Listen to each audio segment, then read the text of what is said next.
Welcome to the Real News Network. I'm Paul Jay in Baltimore. There's been a debate about what to do about banks that are too big to fail, too big to prosecute, too big to regulate. And the debate goes that the big banks should be broken up, or some people are suggesting the only real solution is public banking, banks that are big, of scale, and have public interest mandates, publicly owned. Now weighing in on this debate and joining us in the studio is Michael Hudson. Michael was a Wall Street financial analyst and is now a distinguished research professor of economics at the University of Missouri, Kansas City. His recent books are The Bubble and Beyond and Finance, Capitalism, and Its Discontents. Thanks for joining us again. Thank you. So what's your take? Break up the banks versus public banking? Well, for one thing, in your very first question, you left out the point that Elizabeth Warren has made earlier this week. Too big to fail means too big to jail. Yeah, and I said too big to prosecute, but yeah. Okay, too big to jail.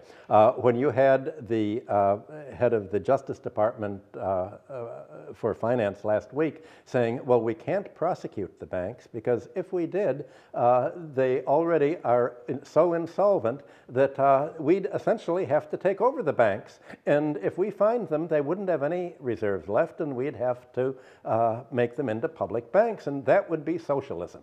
Well, the fact is that 200 years ago, when the Industrial Revolution was taking off, all of the bank reformers in England, in France, the Saint-Simonians, in Germany, they all believed that industrial capitalism was going to develop banking, and instead of banking being predatory, as it had been for thousands of years, instead of banks lending against real estate and assets and foreclosing and putting people in debtors' prisons, for the first time in history, banks were going to begin to make loans to actually create new means of production, to create industry, to finance factories and equipment that weren't already there. And this is what happened in Germany. It's what happened in Central Europe with the Reichsbank.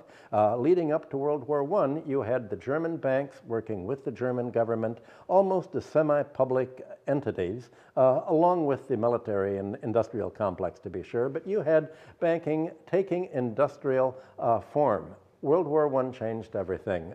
You had a reversion to the English, Dutch, American kind of banking that was called merchant banking. The banks would make loans to ship goods that are already produced, or they'd make loans against real estate. So today, you have 80% of bank loans in America and England and Scandinavia are all loans for real estate. So essentially, the function of the financial sector has been simply to load down the economy with debt without helping the economy grow. What you really want is for banks, instead of loading the economy down with debt, to be able to finance economic growth instead of just eating into growth as an overhead. Well, suppose that the government were to do what Sheila Bair, head of the FDIC, recommended her agency do in 2008 when Citibank went under Bank of America. She said, look, we're in the business of taking over banks.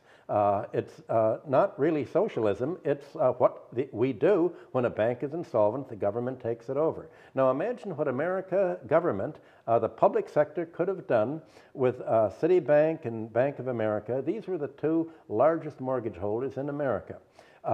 What actually happened was that President Obama said, gee, I hope the banks write down the mortgages to what people can afford so that we can take off again. Instead, Citibank, Bank of America that bought Countrywide Financial, refused to write the loans down. And so what you have now is 10 million Americans in the foreclosure process are already losing their homes. What you're having is the banks having a predatory process, and all of a sudden the banks are part of the problem, not part of the solution. Now, isn't this like an inevitable? What I mean by that is if you go back to the early 20th century, and where banks start to play this role of lending money to create new means of production, and it's a massive need for this with big industrialization, with tens of thousands of workers in one factory. They need large amounts of capital. As banks become more and more powerful, don't they then find that it starts becoming more profitable, manipulating the stock market, speculating, and you get this whole period up to the 29-30 crash, where you have so much banking is parasitical. And then the whole thing replays itself out again over and over again. But isn't it inherent that as long as you have private banking so powerful, it will be also parasitical? This is the key word that you just said is private banking, yes. If the government would have taken over Citibank, it would not have done the kind of things that Citibank did. The government would not have used its depositors' money and borrowed money to gamble with. It wouldn't have done casino capitalism. It wouldn't have played the derivatives market. It wouldn't have made corporate takeover loans. Suppose the government ran a bank. It would make loans for long-term purposes to serve the economy and help the economy grow, which is what governments are supposed to do. That's not what banks are supposed to do. Banks are supposed to make money, and unfortunately, they can make money most easily, as you point out, by being parasitic, not by being productive. So if you want banking to play the productive role of financing all of the financing infrastructure, of financing growth, then the only way of doing this is for the government to run the banks. Some recognition of this has come by real estate lobbyists, mainly from Wall Street, saying, we need a public-private partnership. The partnership is where the private sector basically will screw the public sector. And they make the profit, the public side can take the risk. All the loss. So that won't work. A public-private partnership really means you're leaving banking in the hands of the private sector. And the last time that was tried was in the educational loan system, where the government underwrote all of the education loans made by the banks, and you see the problem now with the defaults there. You would find that in a vaster scale. The problem is that infrastructure shouldn't be funded by banking. If you fund road building and other bridge fixing up with a private partnership, then you're going to have to charge money for the bridges, you're going to have to charge money for the roads, you're going to turn America's roads into toll roads, you'll turn the bridges into toll bridges, and all of a sudden you're going to increase the cost of living, increase the cost of doing business, all to squeeze out the money for the people who run the toll booths to these roads,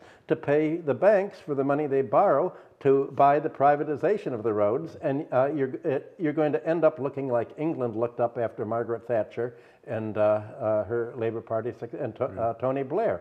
The financialization of the economy is going to end up cannibalizing the industrial sector, and that's already happened. So instead of what textbooks describe is industrial capitalism of the cartoons where the banker will give money to the industrialist to build a factory and happy workers are coming in, the banker gives money to the corporate raider who buys the factory that's already there, lays off half the labor force, works the remainder more deeply, takes the pension fund for himself, replaces it with a defined contribution program instead of defined benefit. So all you know is what is docked from your paycheck every month, not what comes out. And the role of private banking is predatory finance, takeover loans, shrinking employment, worse working conditions, and they call that rising wealth creation because the wealth is being sucked up to the top. And when they talk about wealth creation, they mean wealth for the 1%, not prosperity for the 99%. And the rest of the economy gets paralyzed. So as long as that kind of finance is left in private hands, you're going to have austerity in America ending up looking like Greece and Ireland.